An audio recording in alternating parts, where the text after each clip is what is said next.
بسم اللہ الرحمن الرحیم۔ السلام علیکم۔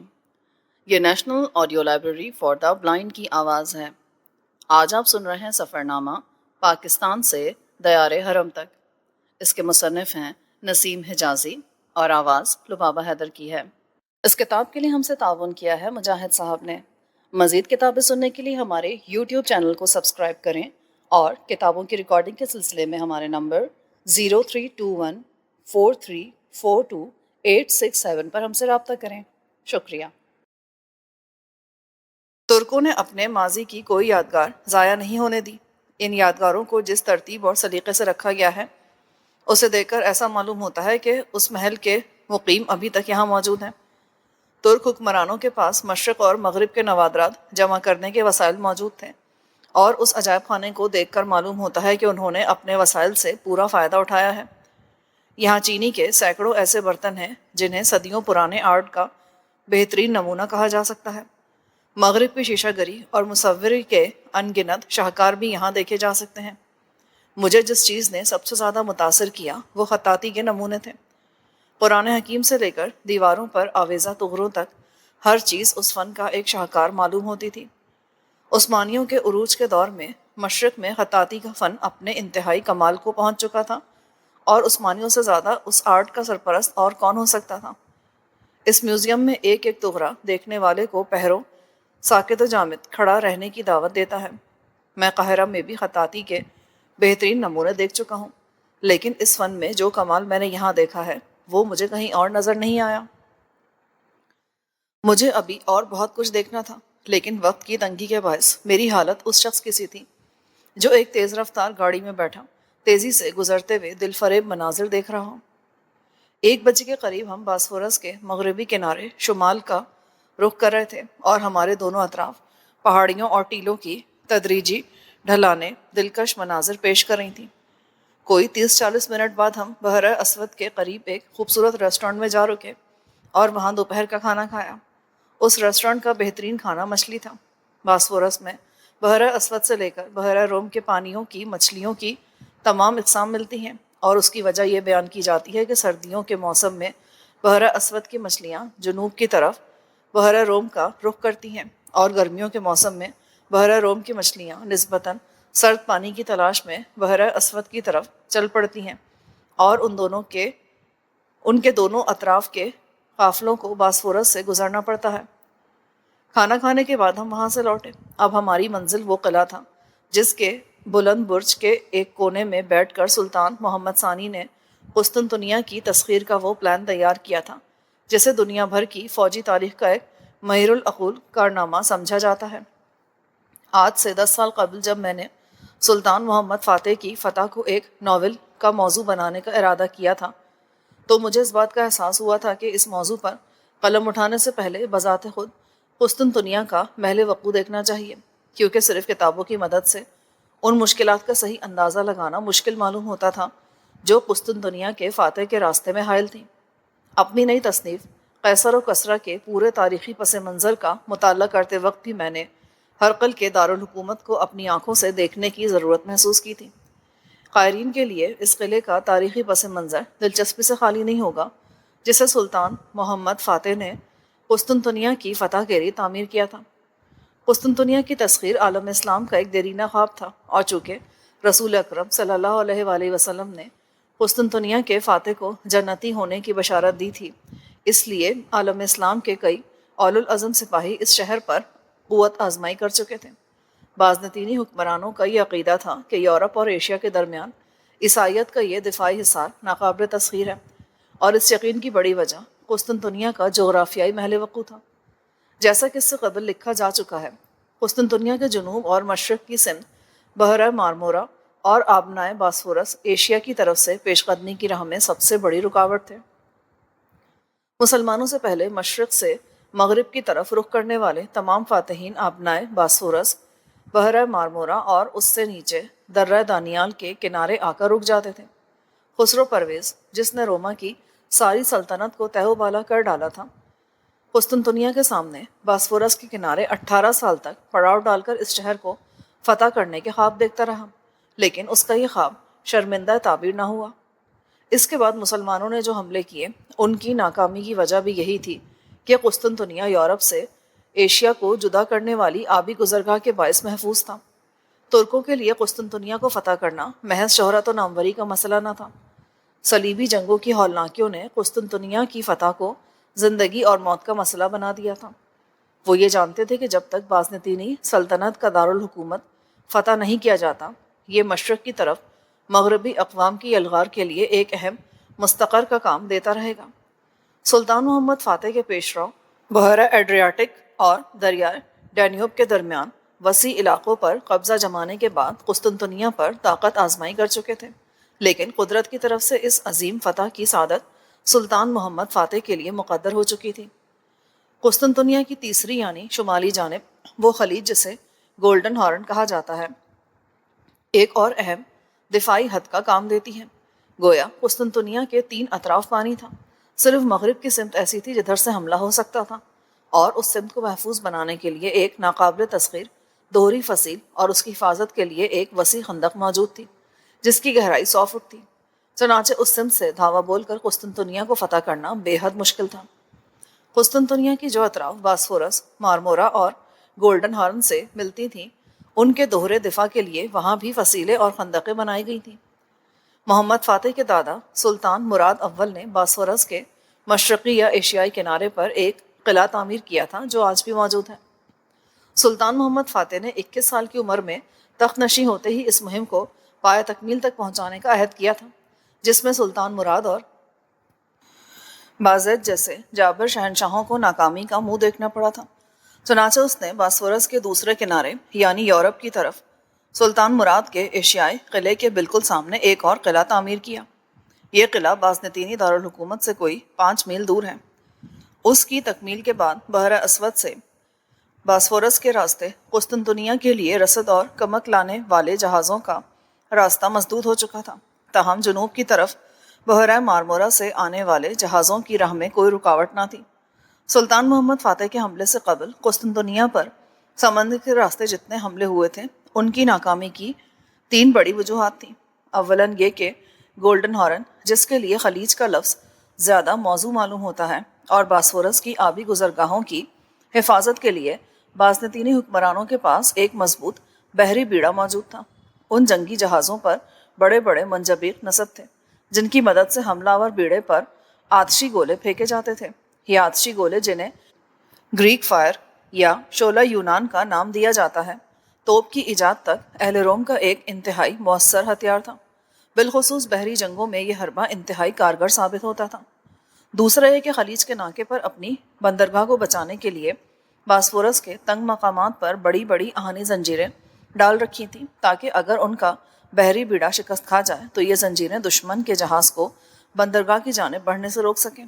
اور ثالثاً یہ کہ جنگی جہازوں کی طرح فصیلوں پر آتشی گولے پھینکنے والے منجبیق نصب تھے۔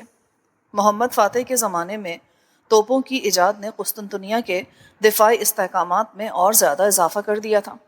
سلطان کے پیشرو کئی بار جہازوں کی مدد سے قسطنطنیہ پر حملہ کر چکے تھے، اور محمد فاتح خود بھی اپنے جنگی بیڑے کی مدد سے قسطنطنیہ پر دھاوا بول کر سخت نقصان اٹھا چکا تھا۔ اس ناکامی کے بعد سلطان محمد فاتح نے پوری قوت کے ساتھ خشکی کی طرف سے حملے کی تیاریاں شروع کر دی۔ قسطنطنیہ کی دیواریں توڑنے کے لیے ایڈریا نوپل میں جو نئی توپیں تیار کی گئیں ان میں سے بعض اتنی بڑی تھی کہ وہ 600 پاؤنڈ کا پتھر پھینک سکتی تھی۔ کہا جاتا ہے کہ ان توپوں کو ڈھالنے کے لیے ہنگری کے ایک کاریگر کی خدمات حاصل کی گئی تھی جس نے اپنا وطن چھوڑ کر محمد فاتح کی ملازمت اختیار کر لی تھی۔ ان توپوں کی مدد سے کچھ عرصہ شہر پناہ پر گولہ باری کرنے کے بعد ترک افواج آگے بڑھیں اور خندق کے قریب پہنچ گئیں۔ فصیل سے یونانیوں کی گولہ باری بھی شدید تھی، اور حملہ آوروں کے سامنے سب سے پہلا مسئلہ اس وسیع خندق کو عبور کرنے کے لیے گزرگاہ بنانا تھا۔ چنانچہ انہوں نے پتھر اور مٹی کے علاوہ آس پاس کے درخت کاٹ کر خندق میں پھینکنے شروع کر دیے، لیکن فصیل پر سے تیروں اور گولوں کی بے پناہ بارش میں اس خندق کو عبور کرنا کوئی آسان کام نہیں تھا۔ خشکی کی طرف سے حملے کے دوران میں سلطان محمد نے سمندر کی طرف سے اہل قسطنطنیہ کی رسد اور کمک کے راستے بند کر رکھے تھے، اور اسے یہ امید تھی کہ رسد و بارود کی کمی کے باعث اہل قسطنطنیہ دیر تک مقابلہ نہ کر سکیں گے۔ لیکن محاصرے سے 1 ماہ بعد یورپ سے بازنطینی حکمرانوں کے مغربی حلیفوں کا جنگی بیڑا، جو دور تک مار کرنے والے آتشی اسلحے سے مسلح تھا، رسد و اسلحے کی ایک بڑی مقدار لے کر قسطنطنیہ کی بندرگاہ تک پہنچ گیا، اور سلطان کے جہاز شدید مزاحمت کے باوجود راستہ نہ روک سکے۔ اپنے مغربی حلیفوں سے رسد و بارود حاصل کرنے کے بعد رومیوں کے حوصلے تازہ ہو گئے۔ سلطان محمد فاتح نے اپنے بحری بیڑے کی اس ناکامی سے پریشان ہو کر قسطنطنیہ پر ایک زوردار حملہ کرنے کا فیصلہ کیا، لیکن اس سے کامیابی نہ ہوئی۔ اہل قسطنطنیہ شہر کی 3 اطراف قطن محفوظ سمجھ کر اپنی قوت مغربی دیوار کی حفاظت پر صرف کر رہے تھے۔ اس آخری حملے کی ناکامی کے بعد سلطان کے لیے ایک بار پھر سب سے بڑا مسئلہ قسطنطنیہ کی بندرگاہ پر قبضہ کرنا تھا، جہاں سے سمندر کے راستے انہیں مدد پہنچ رہی تھی، کیونکہ اسی صورت میں وہ ایک طرف قسطنطنیہ کی مکمل ناکہ بندی کر سکتا تھا اور دوسری طرف اہل شہر کی توجہ 2 محاذوں پر مبذول کرا سکتا تھا۔ کہا جاتا ہے کہ جب سلطان کے سپاہی دن بھر کی تھکاوٹ سے چور ہو جاتے تو وہ تنہا کبھی اس قلعے کے ایک کمرے میں بیٹھ کر، جس کا ذکر پہلے آ چکا ہے، اور کبھی کیمپ میں اپنے خیمے کے ارد گرد چکر لگاتے وقت قسطنطنیہ کی فتح کے نئے نئے پلان سوچا کرتا، اور اس وقت جبکہ رومیوں کو اس بات کا اطمینان ہو چکا تھا کہ اب سلطان کے لیے شہر کا محاصرہ اٹھانے کے سوا کوئی چارہ نہیں رہا، یہ اولو العزم سپاہی اپنے ایک ناقابل یقین جنگی منصوبے کو بروئے کار لانے کی تیاریاں کر چکا تھا۔ سلطان کے جہازوں کی ایک خاصی تعداد قسطنطنیہ کی بندرگاہ سے چند میل اوپر باسفورس میں موجود تھی، اور باسفورس کے راستے ان کشتیوں کو نیچے لا کر بندرگاہ پر حملہ کرنے میں جو دشواریاں تھیں ان کا ذکر پہلے آ چکا ہے۔ سلطان کو ان مشکلات پر قابو پانے کی ایک ہی صورت نظر آئی، اور وہ یہ تھی کہ جنگی بیڑے کے ہلکے جہاز اور کشتیاں باسفورس سے نکال لیے جائیں اور انہیں خشکی کے راستے چند میل دھکیل کر شہر کے شمال مغربی کونے کے قریب خلیج یعنی گولڈن ہارن میں ڈال دیا جائے۔ سلطان کو اس سے 2 فائدوں کی توقع تھی۔ اولاً یہ کہ پانی کے راستے ان جہازوں کو باسفورس سے خلیج تک پہنچانے کی مشکلات دور ہو جاتی۔ ثانیاً یہ کہ اس جگہ یعنی شہر کے شمال مغربی کونے کے قریب خلیج کا پانی نسبتاً کم گہرا تھا، اور رومیوں کے بڑے جنگی جہاز جو باسفورس اور خلیج کے مقام اتصال کے قریب بندرگاہ کی حفاظت کے لیے کھڑے تھے، یہاں تک نہیں پہنچ سکتے تھے۔ استنبول میں اپنے قیام کے آخری دن میں نے خاص طور پر خلیج کے مغربی سرے اور باسفورس کے درمیان وہ علاقہ دیکھا تھا جہاں سے یہ کشتیاں لائی گئی تھیں۔ ہموار زمین پر کشتیوں کو دھکیلنا شاید اتنا مشکل نہ ہو، لیکن ٹیلوں اور وادیوں میں جہازوں کو دھکیل کر 10 میل دور لے جانا یقیناً جنگی تاریخ کا ناقابل یقین کارنامہ معلوم ہوتا تھا۔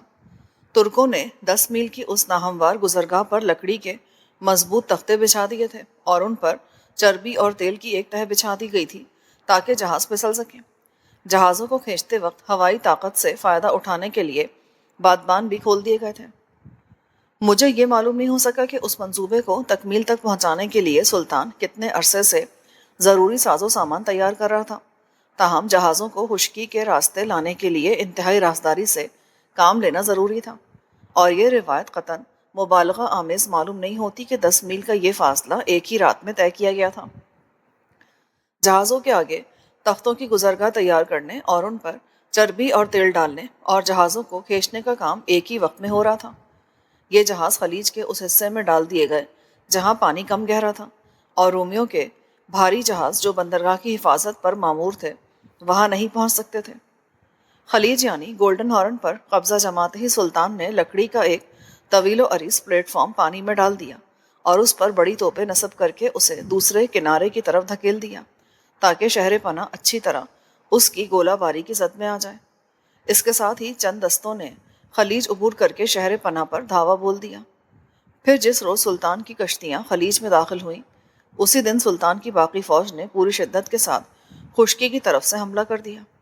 بازنطینی فوج جو پہلے ہی سلطان کے اس ناقابل یقین کارنامے سے بدحواس ہو چکی تھی، 2 محاذوں پر زیادہ عرصہ مقابلہ نہ کر سکی۔ ان کا صدیوں کا یہ یقین کہ قسطنطنیہ ناقابل تسخیر ہے متزلزل ہو چکا تھا۔ ان کے اضطراب کا یہ عالم تھا کہ انہوں نے 260 مسلمان جنگی قیدیوں کے سر کاٹ کر دیوار سے نیچے پھینک دیے۔ قسطنطنیہ پر فیصلہ کن یلغار کے وقت ان کے بیشتر سپاہی اور افسر سینٹ صوفیہ کے گرجے میں جمع ہو کر کسی معجزے کے لیے دعائیں مانگ رہے تھے۔ یہ فتح ایک قلعے یا ایک شہر کی تسخیر نہ تھی، بلکہ اس سلطنت پر ایک فیصلہ کن ضرب تھی جس کے عروج کا ہر دور اقوام مشرق کے لیے آگ اور خون کے ایک نئے سیلاب کا پیغام ہوا کرتا تھا، اور اس سیلاب کی ابتدائی لہریں سب سے پہلے ترکوں کو متاثر کیا کرتی تھیں۔ قسطنطنیہ، جو ایشیا کی طرف اقوام مغرب کی یلغار کے لیے ایک ابتدائی مستقر کا کام دیا کرتا تھا، اب یورپ کی طرف ترکوں کی پہلی منزل بن چکا تھا، اور اب اس کا نام اسلامبول یا استنبول تھا۔ جب میں گولڈن ہارن کے کنارے کھڑا ہو کر ان پہاڑوں اور وادیوں کا منظر دیکھ رہا تھا جہاں سے سلطان محمد کی فوج کشتیاں کھینچ کر لائی تھی، تو میرے لیے سمجھنا مشکل نہ تھا کہ جب شہر کے اس حصے کی فصیل کے محافظوں نے اچانک آخری ٹیلے کی چوٹی پر جہاز دیکھے ہوں گے تو ان کی ذہنی کیفیت کیا ہوگی۔ اب میں اس قلعے کے متعلق کچھ کہنا چاہتا ہوں جس کا ذکر کرتے ہوئے مجھے یہ تاریخی داستان بیان کرنی پڑی۔ یہ قلعہ ایک بلند ٹیلے پر واقع ہے اور باسفورس کی طرف اس کا تدریجی ڈھلان ایک دلکش منظر پیش کرتا ہے۔ موجودہ صورت میں اس کا اہم ترین حصہ وہ برج ہے جہاں سلطان محمد کے زمانے کی یادگاریں موجود ہیں۔ یہ برج کوئی 75 میٹر اونچا ہے اور اس کی مختلف منازل میں کئی حجرے اور کمرے ہیں۔ ایک کمرے میں ایک کشادہ میز پر قسطنطنیہ کی فتح کے لیے سلطان محمد کے جنگی پلان کا نقشہ بنا ہوا ہے، اور فرش پر اس بھاری زنجیر کے ٹکڑے پڑے ہوئے ہیں جسے رومی باسفورس کا راستہ بند کرنے کے لیے استعمال کیا کرتے تھے۔ دوسرے کمرے میں اس زمانے کے سپاہیوں کی زرہوں، خودوں، تلواروں اور نیزوں کے نمونے رکھے ہوئے ہیں۔ اسی برج میں وہ حجرہ ہے جہاں سلطان محمد فاتح کبھی تنہائی میں بیٹھا کرتے تھے اور کبھی اپنے جرنیلوں کے ساتھ جنگ کے متعلق صلاح و مشورے کیا کرتے تھے۔ برج کی چھت پر پہنچ کر دور دور تک استنبول کے دلکش مناظر دکھائی دیتے ہیں۔ ترکی کو الوداع۔ اگلے دن مولانا محمد سعید اور دوسرے ساتھیوں کو انقرہ کے راستے بیروت جانا تھا، اس لیے وہ صبح کے وقت روانہ ہو گئے۔ میں اپنی سیٹ پین امریکن ایئر ویز کے ہوائی جہاز پر ریزرو کروا چکا تھا جو آدھی رات کے وقت براہ راست بیروت کی طرف پرواز کرتا تھا، اس لیے میں ایک دن اور استنبول کی سیر کر سکتا تھا۔ استنبول میں میری دلچسپی کے اتنے سامان تھے کہ اگر میں چند دن وہاں اور ٹھہرتا تو بھی اس عظیم شہر کو جی بھر کر دیکھنے کی خواہش پوری نہ ہوتی، لیکن خاک حجاز کی کشش ایسی تھی کہ مجھے ہر لمحہ صبر آزما محسوس ہوتا تھا۔ صبح اٹھتے ہی میں نے جدید شہر کی سیر کی، جس کی گلیاں اور بازار دیکھ کر یہ محسوس ہوتا تھا کہ میں یورپ کے کسی شہر میں پھر رہا ہوں۔ جدید ترین عمارتوں میں سے ہلٹن ہوٹل کی عمارت بہت شاندار ہے۔ کوئی 1 بجے کے قریب میں نے محکمہ سیاحت سے ایک نوجوان کو ساتھ لیا اور دوبارہ قدیم شہر کی طرف چل دیا۔ میری پہلی منزل حضرت ابو ایوب انصاری رضی اللہ تعالیٰ عنہ کا مزار تھا۔ میں نے ساتھ ہی مسجد میں ظہر کی نماز اور دعا کے بعد میزبان رسول صلی اللہ علیہ وآلہ وسلم کو الوداعی سلام کیا اور دیر تک بے حس و حرکت کھڑا رہا۔ مجھے نہیں معلوم کہ اس وقت میرے تاثرات کیا تھے، صرف اتنا کہہ سکتا ہوں کہ میرا وہاں سے ہلنے کو جی نہیں چاہتا تھا۔ مطلع صاف تھا اور ہوا کافی سرد تھی۔ مزار کے ساتھ ہی چنار کے ایک پرانے درخت کے پتے ایک ایک کر کے گر رہے تھے۔ 2 خشک پتے میرے سامنے گرے اور میں نے اٹھا کر اپنی جیب میں ڈال لیے، پھر آہستہ آہستہ قدم اٹھاتا ہوا مزار کے احاطے سے باہر نکل آیا۔ اس کے بعد میں نے ڈرائیور کو گولڈن ہارن یا اس خلیج کے کنارے چلنے کے لیے کہا جس کا تفصیلی ذکر قسطنطنیہ کے ضمن میں آ چکا ہے۔ ایک بلند ٹیلے کے قریب پہنچ کر گائیڈ نے بتایا کہ خشکی کے راستے سلطان محمد فاتح جو کشتیاں لائے تھے وہ تقریباً اس جگہ گولڈن ہارن میں ڈالی گئی تھیں۔ میں نے گرد و پیش کا جائزہ لینے کے لیے کار سے اتر کر اس ٹیلے کی چوٹی کا رخ کیا۔ خلیج کی طرف تدریجی ڈھلان پر ایک وسیع قبرستان تھا۔ قبروں میں کئی کتبے عربی میں لکھے ہوئے تھے۔ مردوں کی قبروں کی تختیوں پر کلہ یا دستار کے نشان تھے اور خواتین کی قبروں کی تختیوں پر پھولوں کے نشان بنے ہوئے تھے۔ میں انتہائی خوبصورت نسخہ اور نستعلیق میں لکھے ہوئے کتبے پڑھ رہا تھا اور میرا ترک رہنما حیران ہو کر میری طرف دیکھ رہا تھا۔ آپ یہ کتبے پڑھ سکتے ہیں؟ اس نے پوچھا۔ ہاں، اس میں حیران ہونے کی کون سی بات ہے؟ پاکستان کا کوئی تعلیم یافتہ آدمی اس رسم الخط سے ناواقف نہیں ہو سکتا۔ اس نے کہا، ہماری نئی پود عربی رسم الخط سے ناآشنا ہے۔ ہم اتاترک کے دور میں رومن رسم الخط اختیار کر چکے ہیں، لیکن اب موجودہ حکومت عربی مدارس کھول رہی ہے اور لوگوں میں اپنا پرانا رسم الخط سیکھنے کا شوق پیدا ہو رہا ہے۔ ہم باتیں کرتے ہوئے پتھروں پر بیٹھ گئے۔ میں نے تفصیلاً سلجوقی اور عثمانی ترکوں کی فتوحات کا ذکر کیا اور پھر اپنے ساتھی سے کہا، کسی قوم کے لیے اس سے بڑا ظلم کوئی اور نہیں ہو سکتا کہ اسے اپنے پرشکو اور قابل فخر ماضی سے الگ کر دیا جائے۔ اگر میں تمہاری جگہ ہوتا تو کمال اتا ترک سے یہ کہتا، خدا را مجھے اپنے ماضی سے جدا نہ کرو۔ ترکوں کے عزم، ہمت، اسلام کے لیے ان کی بے مثال قربانیاں اور مشرق و مغرب کی رمزگاہوں میں ان کی شاندار فتوحات کی داستانیں میری میراث ہیں۔ مجھے اپنے قابل فخر ماضی سے جدا کر کے اس راستے پر نہ ڈالو کہ عالم اسلام سے میرے صدیوں کے رشتے منقطع ہو جائیں اور اہل مغرب بھی مجھے ایک سیاسی یتیم سے زیادہ حیثیت نہ دیں۔ گفتگو کے دوران میرا ترک ساتھی کچھ دیر حیرت سے میری طرف دیکھتا رہا، پھر اچانک اس کی آنکھیں آنسوؤں سے لبریز ہو گئیں۔ اس پہاڑی یا ٹیلے کی چوٹی پر خلیج کے دونوں اطراف دلکش مناظر دیکھنے کے بعد میں نے قدیم شہر کی بازنطینی حدود کے گرد چکر لگایا۔ بعض مقامات پر اس شکستہ فصیل کے کچھ آثار باقی ہیں جسے صدیوں تک ناقابل تسخیر سمجھا گیا تھا، اور وہ دروازہ جس سے سلطان محمد ثانی پہلی بار ایک فاتح کی حیثیت سے داخل ہوا تھا اب بھی موجود ہے۔ اس دروازے کے ساتھ شکستہ فصیل کا کچھ حصہ بھی موجود ہے جسے دیکھ کر اس کی بلندی اور وسعت کا اندازہ لگایا جا سکتا ہے۔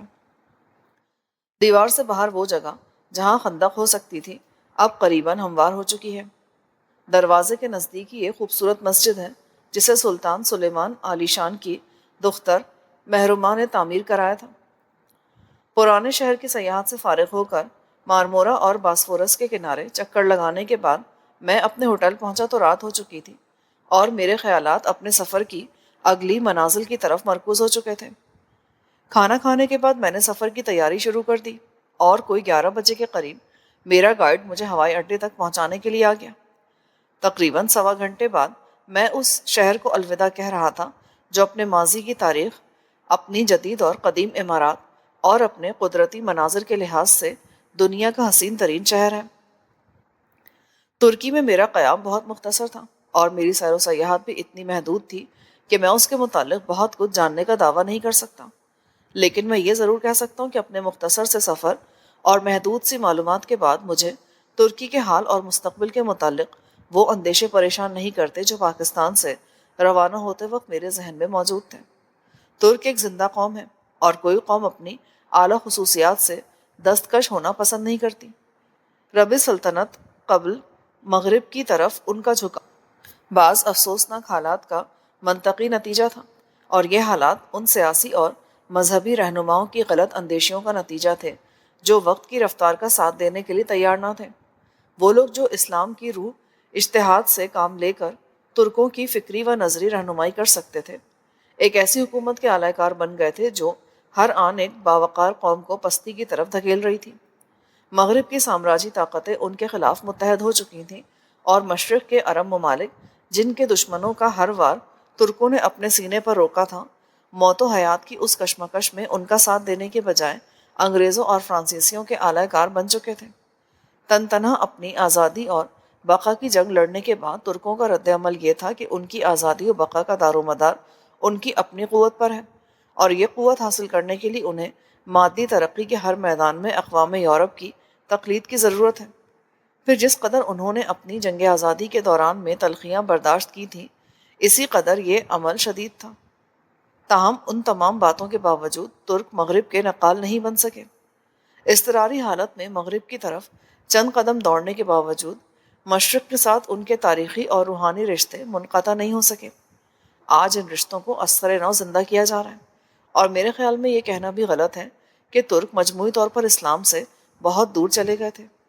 عربی زبان میں اذان دینے کے خلاف کسی زمانے میں جو تحریک اٹھی تھی اس کے اثرات چند بڑے شہروں تک محدود تھے، لیکن اب اسی شدت کے ساتھ اس تحریک کا رد عمل شروع ہو چکا ہے۔ اب دیہات کی طرح استنبول میں بھی عربی میں اذانیں سنائی دیتی ہیں، اب ہر مسجد نمازیوں سے پر ہوتی ہے۔ اسلام ترکوں کی روح ہے، اور ایک تندرست و توانا جسم اپنی روح سے بے اتنا نہیں ہو سکتا۔ ترکی سے میری واپسی کے 7 ماہ بعد وہاں ایک سیاسی انقلاب آ چکا ہے۔ فوج نے ڈیموکریٹک پارٹی کی حکومت کا تختہ الٹ دیا ہے۔ صدر جلال بایار، وزیر اعظم عدنان مندرس اور ان کی پارٹی کے اکثر ارکان گرفتار کر لیے گئے ہیں۔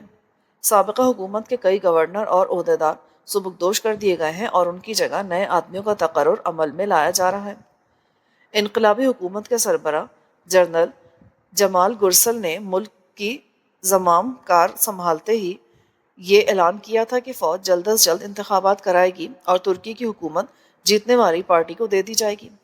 یہ اعلان ترکی کے بہی خواہوں کے لیے کافی حوصلہ افزا تھا، لیکن اب ایسا معلوم ہوتا ہے کہ انقلابی حکومت کا دائرہ عمل کافی وسیع ہو چکا ہے اور جنرل گرسل کے سامنے وقت کا اہم ترین مسئلہ ترک عوام کے ذہنوں سے عدنان مینڈرس کی پارٹی کے اثرات زائل کرنا ہے، اور اس مقصد کے لیے وہ کوئی دقیقہ فروگزاشت نہیں کریں گے۔ انقلابی حکومت کا عدنان مینڈرس کے خلاف سنگین ترین الزام یہ تھا کہ وہ شہری آزادیوں کے بدترین دشمن تھے۔